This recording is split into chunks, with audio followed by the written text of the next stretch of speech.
If you want to ride this horse again, you will have to learn by my rules. Juliana Pelham caught the reins before the injured stranger could force his boot into the stirrup. If you want to ride this horse again, you will have to learn by my rules. Snow drove sideways across the Pelham studyard. The dark stallion flinched at every board striking the stable wall. The man swayed beside him, one arm clamped to his ribs. "Hope is not a bridle," Juliana said, easing the bit from his hand. "Walk beside me or freeze here. You are not mounting him again today." The stranger looked at the horse. He did not reach for the leather. "Is he frightened of the wind?" he asked through a tight breath, "or frightened of me?" "Both." "That is the first sensible thing you have said." More importantly, he let go. Juliana led the stallion under cover. The man followed unevenly, obeying without argument. Inside, her widowed cousin kept the tack-room door open for propriety, while Juliana settled the horse. The stranger, pale with cold, reached for the horse blanket before asking for one himself. "You move too quickly," Juliana told him. "And you talk when you ought to watch. I begin to suspect I have been badly educated." The outer door burst inward. A groom stumbled through the snow. "Your lordship." Juliana's hand stilled. A title could not steady his hand. It could, however, make her father smell opportunity. The stranger straightened as far as his bruised side allowed. "Ulric, Marquess of Verewood. And you were right about the reins. A marquess. Exactly the sort of wealth her father would mistake for a solution to every Pelham difficulty." Ulric did not use the advantage. Before the broth in his hand had cooled, he asked to pay for Juliana's judgment. She would retrain the stallion, examine 2 Verewood riders, and the Verewood estate would place an advance order large enough to carry the Pelham stud to the spring fair. "An order for horses," Juliana said. "Payment for work.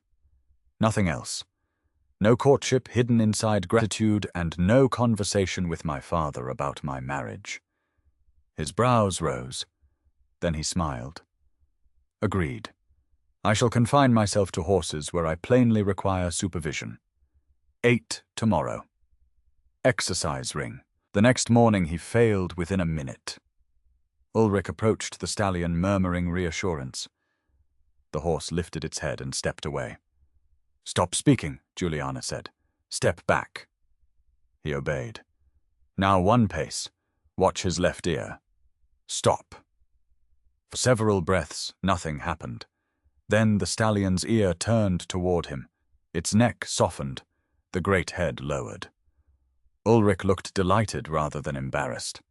"I was telling him I meant no harm while standing close enough to promise it. Your first accurate lesson. Will every lesson end with my losing an argument to you, only the successful ones?" 2 days later, Juliana discovered whether the lesson would survive an audience. 2 Verewood riders arrived from a neighboring estate. One, a thick-set man named Miller, tried to force a nervous mare over a low rail. His hands were heavy, his heels busy, and each refusal made him use more of both. Juliana stood at the fence and watched Ulric rather than the rider. Principles were easy to praise beside a quiet horse. They cost more when a gentleman had to correct his own man. "She needs discipline, my lord," Miller called, hauling on the bit. "She is stubborn." Ulric opened the gate. "Miller, dismount, if you please." The rider stared down at him. "My lord, I have nearly got her. That is not the same thing as teaching her." Ulric's warmth had not vanished, but neither had his certainty. "No result is worth teaching a horse fear. If you cannot ride with a softer hand, you will work from the ground until you can." Miller dismounted with an angry color in his face, muttering about ladies setting stable rules. Ulric took the mare's reins and let her stand until the trembling left her neck. Ulric had backed her judgment before his own men without speaking for her or claiming the credit. Juliana's amusement at the idealistic nobleman settled into something more serious respect. When Ulric led the mare to the rail, Juliana did not offer verbal praise. She simply unlatched the gate. "Give me the reins," she said, "and tell Miller he may muck out boxes for the remainder of the week." Ulric handed her the leather straps, his earlier severity melting into a wry smile. Yes, Miss Pelham. At the end of the first week, the Thor changed the yard before either of them had changed the horse. Meltwater collected across the narrow gateway leading to the lower paddock, making a shallow sheet of brown sky between two churned banks of mud. The stallion came to it, saw the reflection move beneath his forefeet, and stopped. Juliana shortened the line by instinct. One more measured request, she thought, and she could place each foot where she wanted it. "Would you let me alter the question?" Ulric asked from the rail. She looked at him. "You have been here 7 days, and already wish to improve my questions. Only this one. The ground is treacherous. If he slips while frightened, neither of us learns anything useful." That was irritatingly true. Ulric pointed toward the side gate. Beyond it, an old grey cob was waiting with a stable boy. "Let the grey cross first. Open the wider gate. He may follow without feeling driven into the water." Juliana considered the mud, then the stallion's rigid neck. A poor idea did not become good because it was hers, nor did a good one become poor because it was his. "Open it," she said. Ulric did so without triumph. The grey cob walked through the water with one bored splash after another. The stallion watched. When Juliana asked him forward, he went 3 steps and stopped at the shining edge. "Now your part has ended," she told Ulric. "Cruel but fair." She softened the line the instant the stallion lowered his nose. 1 step. Release. Another. The horse tested the mud, followed the grey, and crossed. Ulric leaned both hands on the gate. "I have finally contributed something more useful than a title. Do not become vain. You contributed a gate. And a grey horse." The grey horse contributed himself. He laughed, and Juliana found she liked the sound far more than was convenient. Their work settled into a pattern neither had planned. She supplied the exactness he lacked. He sometimes saw how a task might be changed before a horse had to be pressed through it. More surprising, he learned, when an idea had been accepted and stopped speaking. Juliana discovered there was an odd ease in using a useful suggestion without surrendering the rest of the ground. During a training ride on a damp Tuesday afternoon, a sudden gust of wind caught the heavy skirts of Juliana's riding habit. Her mount, a young gelding, sidestepped nervously. Juliana sat deeper in the saddle, readying for a battle of wills. She fully expected Ulric to offer a grand, useless platitude of encouragement. Instead, riding beside her, Ulric remained perfectly calm. "Give him 10 yards, Juliana," he said, evenly dropping her title with a natural ease that made her breath hitch. "We know he can do 10 yards. Juliana gave him a dry, sidelong glance. It was the first time he had made a promise the exact size of reality. She let the reins slide and an inch through her gloves, giving the gelding his head. The horse settled immediately, completing the 10 yards without a fuss. "I see my lessons in restraint are finally taking hold." Juliana observed her voice deliberately flat to mask the sudden flutter in her pulse. "I am a dedicated student," Ulric replied, "though I confess I would rather hear you insult my riding than hear anyone else praise it." Juliana looked away before he could see how badly that pleased her. Praise she could dismiss. A man who had learned enough to value correction was more troublesome. "Would you?" she asked. "Even when you return to Mayfair, and I am merely the adviser you engaged for the season." Ulric's horse closed the distance between them. "If you believe I view you merely as an adviser, then I have been a very poor student indeed." He paused, the leather of his saddle creaking. "Would you ever consider leaving the Pelham stud? For a larger post?" "No," Juliana said instantly, her tone sharpening. Her independence was tied to this land, this lease. "I belong here." Ulric nodded slowly, recognizing the warning. The future was sensitive ground, and he was learning not to tread on it blindly. By the 5th week, preparations for the horse fair consumed the yard. If Juliana could turn one public demonstration into enough orders for horses and training, the Pelham lease could survive without Haverford's indulgence. The yard was a chaos of activity. Cordelia was shaking out heavy blankets. Stable boys were shifting wooden crates to copy the clatter of a crowded fair. In the center of it all, Ulric stood holding his stallion. Without warning, the horse lunged forward, not in fear, but in mischief, sinking its teeth into the thick leather of Ulric's dropped riding glove and trotting a few paces away. Juliana stopped in her tracks, fully prepared to issue a sharp reprimand. But Ulric did not shout. He did not chase the animal. Instead, he dropped into a ridiculous, exaggerated crouch, holding his hands out in mock surrender, initiating a slow, patient game of retrieval that looked utterly absurd for a marquis. Juliana burst out laughing. It was not her usual barbed wit. It was a sudden, clear sound of pure joy.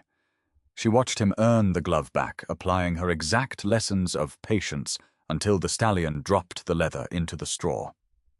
Ulric turned and bowed deeply to the horse, then flashed a triumphant grin at Juliana.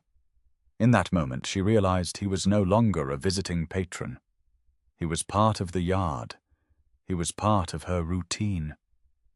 Her laughter died in her throat as the sound of carriage wheels crunched on the gravel drive. Mr. Pelham had returned from London 3 days earlier than expected. He stepped down from the carriage and took in the scene, his daughter laughing, the Marquess of Verewood standing in her yard, Verewood horses in Pelham stalls. Juliana knew the conclusion he would draw before he said a word. At supper, he did not explain his early return. He asked how many serious buyers were expected at the fair, whether the stallion would be shown, and whether Lord Verewood meant to remain through the sale. Each question sounded ordinary. Together they did not. "The fair is 5 days away," Juliana said at last. "If there is something you wish to tell me, Father, I recommend beginning before dessert." Mr. Pelham looked at his plate. "Haverford has lost patience. How much enough? That is not a number. It is all you need to know tonight." The answer told her more than he intended. The debt had not changed its nature. The time allowed to answer it had shortened. Juliana went back to the stable after supper and added another hour of banner work to the morning plan. The trouble came the following afternoon in the dim light of the main barn aisle. Juliana was approaching the tack room when she heard her father's voice, unctuous and pressing, floating through the open door. "A difficult position, my lord. Haverford is demanding the debt be settled, or he takes the lease. I fear for my daughter's stability." Juliana froze her hand, hovering over the latch. "You need not fear, Mr. Pelham." Ulric's voice replied, warm, expansive, and brimming with his characteristic optimism. "The Verewood contracts will provide the necessary capital. I can assure you we can save the stud and Juliana's future. You have my word." The word struck Juliana like a physical blow. Save Juliana's future. He had put her future beside the stud as though both were his to guarantee. Worse, he had said it to the one man most likely to hear a marriage promise where none had been offered. She pushed the door open, her face a mask of cold fury. Both men jumped. "How marvelously efficient," Juliana said, her voice dripping with venom. Her gaze fixed solely on Ulric, one lease, one daughter, one benevolent marquis, to settle all the accounts. "Tell me, my lord, when you purchased my future, did you negotiate a discount for the horses, or did I come as a complimentary bonus?" Ulric's face fell. He understood how her father could turn those words into permission. He had promised too far. Mr. Pelham bristled. "Juliana, Anna, you will not speak to his lordship." "I retract the statement." Ulric cut in. He did not defend his motives or ask for understanding. "The Verewood order for horses will stand. That is the extent of my authority.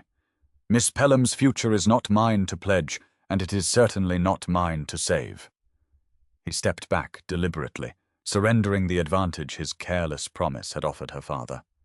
He bowed stiffly to Juliana and walked out of the tack room. The silence he left behind was deafening.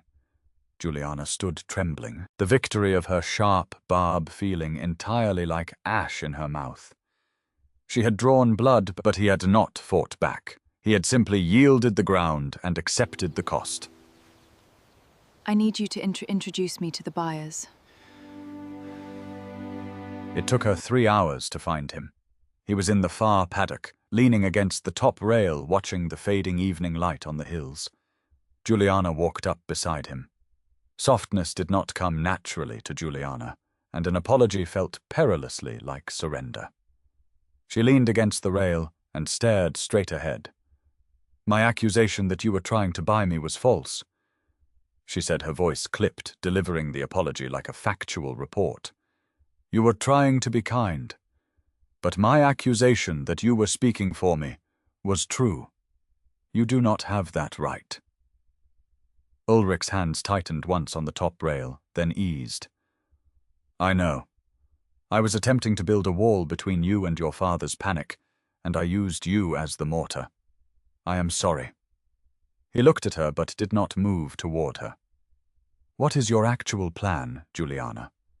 Tell me, and I will follow it." She looked at him.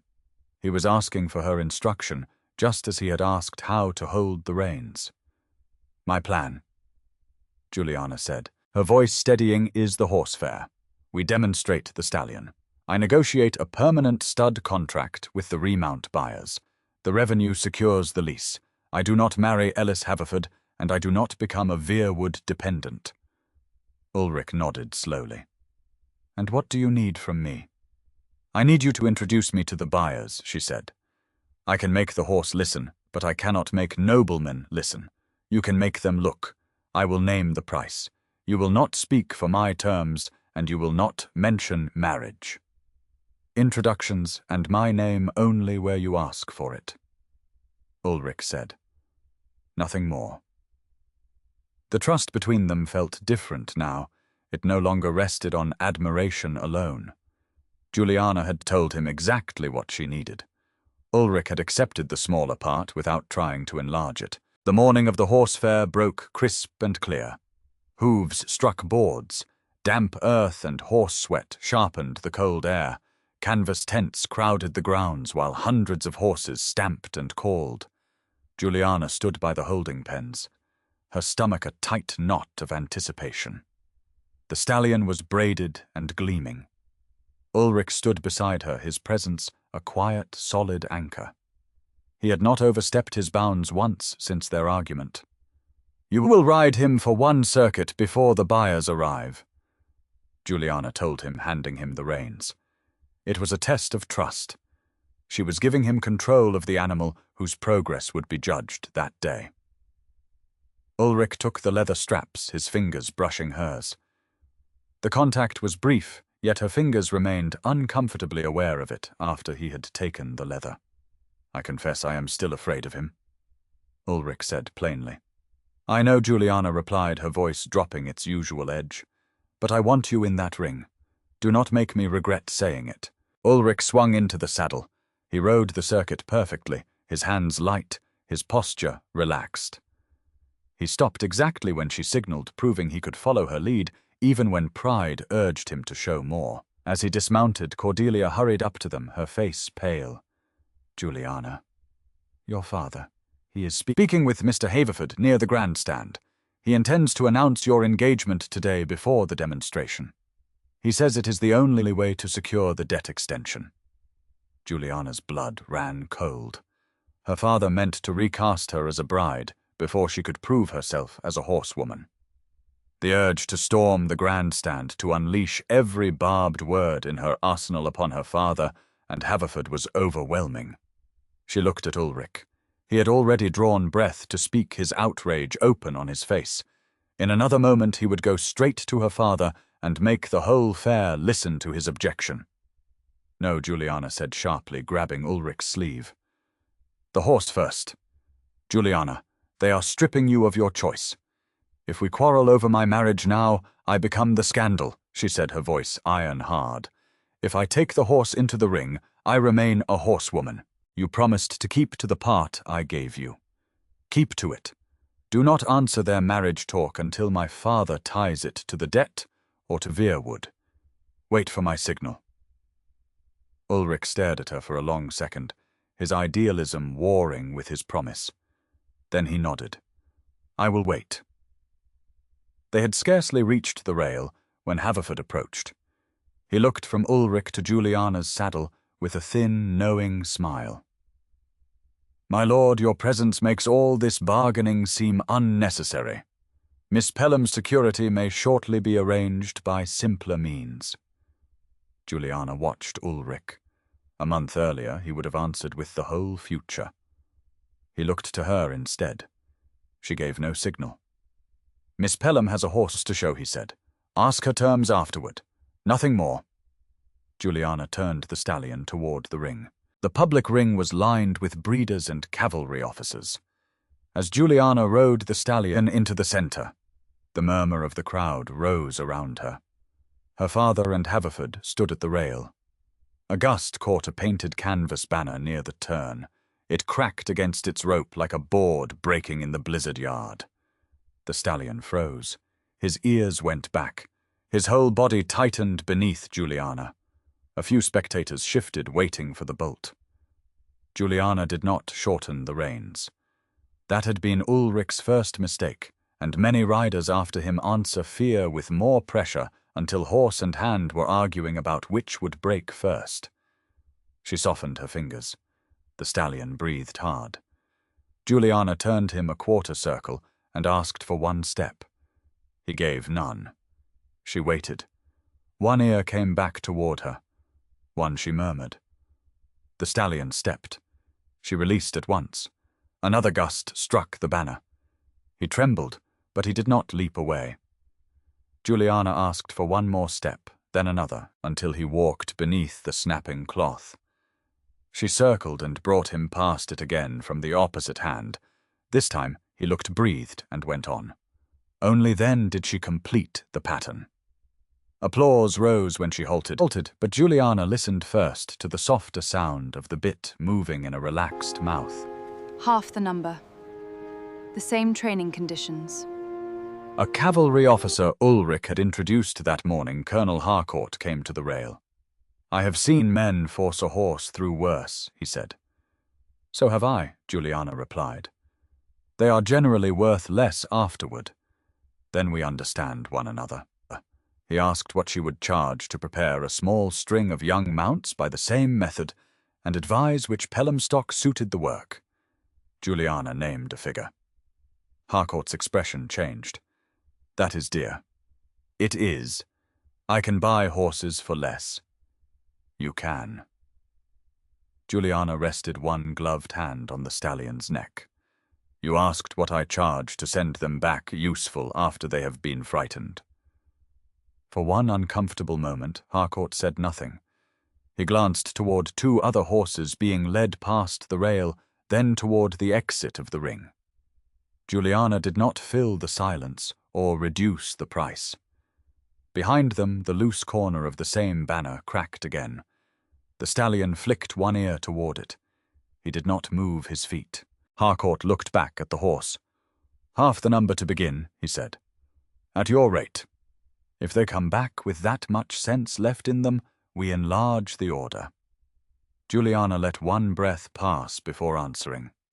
Half the string at her rate combined with the Verewood order would renew the lease.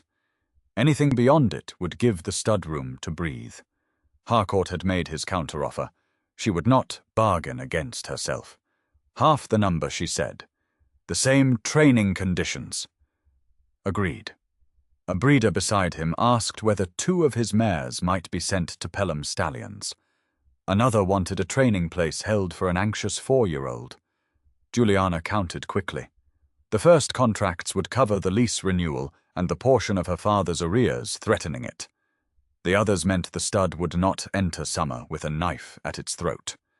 That was enough. She had never needed a miracle. She had needed work that paid. Her boots had scarcely touched the ground when Mr. Pelham came forward, Haverford beside him. Excellent, her father said too loudly. And of course the larger family arrangement will make all of this simpler. Mr. Haverford as Juliana's future husband. No, Juliana said. Her father stopped. I have agreed to no engagement with Mr. Haverford. Nearby talk stopped. Harcourt's clerk froze with his pencil raised. Juliana disliked the attention, but not enough to soften the truth. Mr. Pelham lowered his voice. Juliana Haverford's extension is no longer required to keep the lease. You heard the figure. What you owe remains a debt. It may be paid as one. I will not be named as part of its payment. Haverford's expression hardened. You speak as though the matter were wholly yours. My consent is. Her father looked toward Ulric. Juliana gave the smallest nod. Ulric came no farther than the rail. Since Verewood has been named, I will answer for Verewood, he said. Our order with the Pelham stud concerns horses and Miss Pelham's judgment. No Verewood money or influence stands behind an engagement she has not chosen. He did not add a proposal of his own. He did not claim the right to protect her from every consequence. He merely removed his name from the bargain her father was trying to build. Haverford looked from the officer's accepted terms to Juliana. Without the threatened lease to make marriage seem necessary, his advantage had vanished. He gave Mr. Pelham a short bow. We may settle the debt as a debt, sir. Then bowed stiffly to Juliana and walked away. Mr. Pelham remained. For a moment he looked older than he had when he returned from London. I meant to secure you, he said. You cannot secure me by giving away the choice that would make the security mine. His eyes went to the stallion, the buyers then back to her. At least tell me the horse has not won the argument. Juliana looked at the accepted terms in the officer's clerk's hand. He has earned more than the argument. A cough beside the rail sounded suspiciously like Ulric hiding a laugh. Her father gave him a pained look. Then unexpectedly, the corner of Mr. Pelham's mouth moved. See to your buyers, Juliana. It was not an apology. It was enough for the day. Juliana turned back to the men who had come to buy horses and finished the arrangements herself. An hour later, the fairgrounds were beginning to empty. Juliana found Ulric in the quiet shadows of the temporary stabling aisle. He was loosening the girth on the stallion, his movements slow and deliberate. You kept your promise, Juliana said. Anna said, stopping a few feet away. Ulric turned, offering a small, tired smile. I am learning to be a better student. The contract is yours. The lease is safe. He paused, looking down at the leather straps. I must return to Mayfair in the morning. The lords are sitting in London, and the estate business has piled up. A hollow ache opened under Juliana's ribs. The fair was won. The work that had first kept him at Pelham no longer required his presence. I see. Ulric took a step closer. The humour was gone from his face, replaced by a raw, unshielded honesty. I want to stay, Juliana. But wanting to stay does not make the place mine. I will not promise you a future you have not asked for. He looked into her eyes, laying his desire bare without demanding an answer. I want to come back. Juliana looked at him. She had fought all her life against men who tried to settle her. Now a man was prepared to walk away unless she herself invited him to return. She stepped forward, closing the distance between them. She reached out her gloved hand, resting lightly over his on the saddle leather. Ride back when next spring's thaw comes, Juliana said, her voice steady, refusing to offer a grand romantic eternity, giving him only reality. If you still want lessons, I may still have work for you. Ulric's breath hitched. He turned his hand, his fingers tangling briefly with hers, a short, restrained touch that carried the weight of a promise. I will be here, he said. He left the next morning. The months after the fair proved that victory could be made of very ordinary things. Colonel Harcourt's first horses arrived. Juliana sent one back because its cough made training unwise and refused to be hurried by the officer's groom. 2 Pelham stallions covered enough mares to make the next season's books look less desperate. Her father still complained over expenses, still disliked being reminded that debt was not romance, and slowly learned to ask before promising her time. Letters came from Verewood. Ulric's first described 3 changes he had made to his own yard, and 2 mistakes his riders had made in applying Juliana's method. His second asked a question about a young mare that disliked a narrow gait. His third contained no grand declaration at all. It merely observed that Miller had learned to ride with a lighter hand and was now intolerably proud of it. Juliana answered the horse questions. She ignored the sentence in which Ulric said he missed arguing with her until her cousin pointed out that ignoring a sentence did not make it invisible. Summer passed into autumn.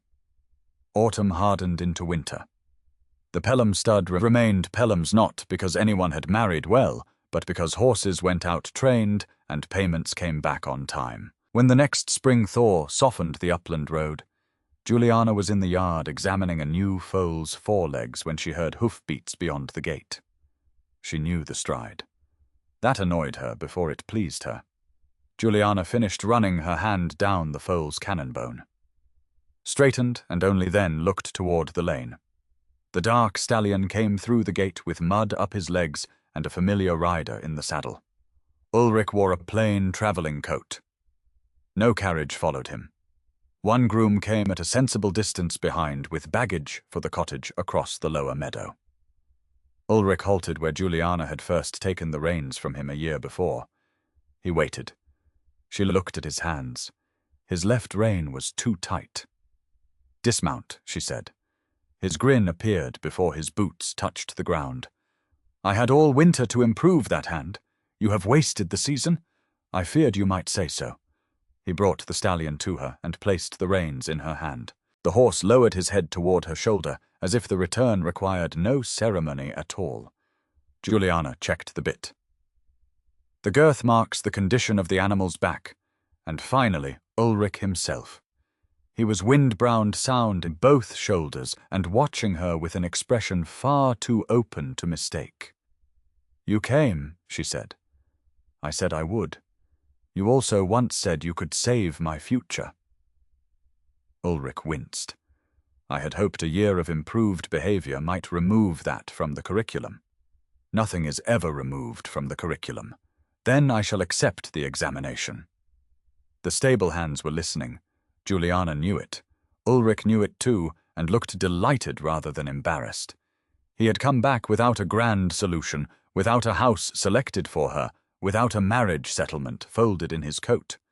He had brought the stallion his own wish, and enough luggage to occupy the small rented cottage, if she allowed it. Later, when the morning work was done, they walked to the lower paddock. The yard remained plainly visible behind them, and her cousin's shawl moved at the stable doorway.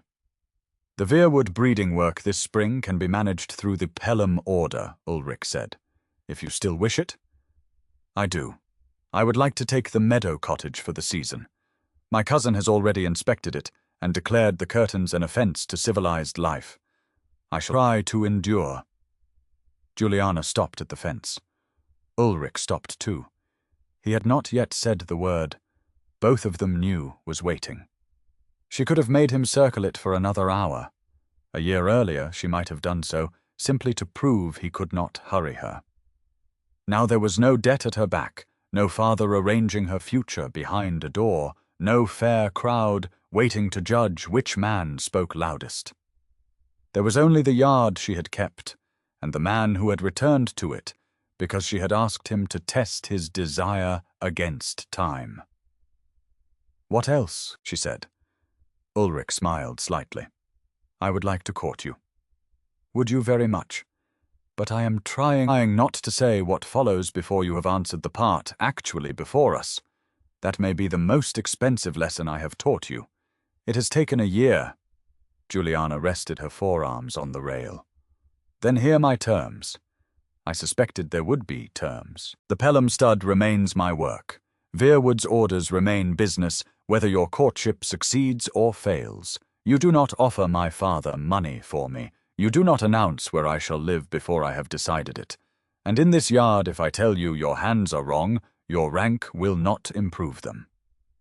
Ulric's smile widened with every condition. Agreed. You have not heard the last one. He sobered. Juliana turned to face him.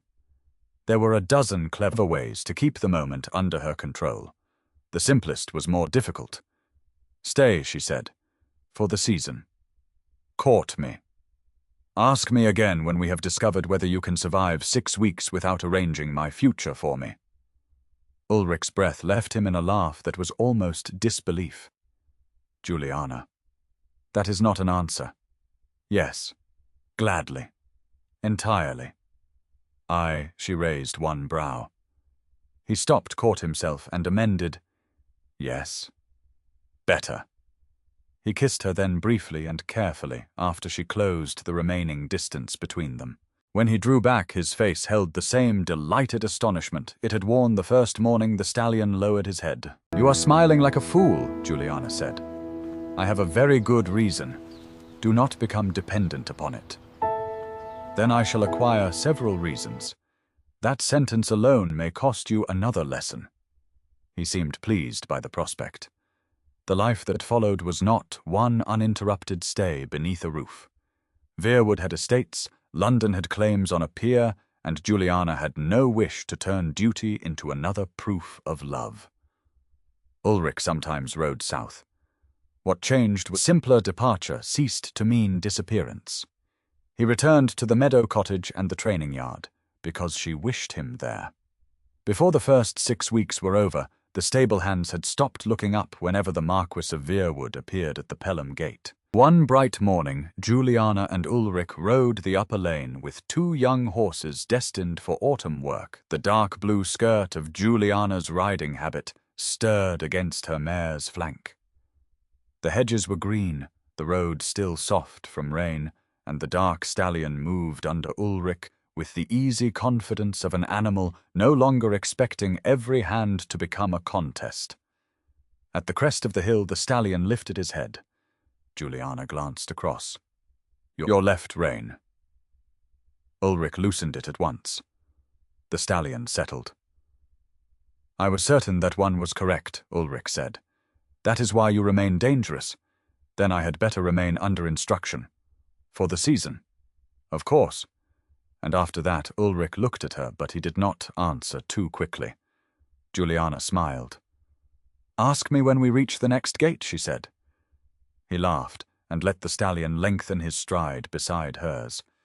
He had ridden back in spring. After that, however often duty sent him down the road, he never left the life Juliana had chosen to share with him. The end.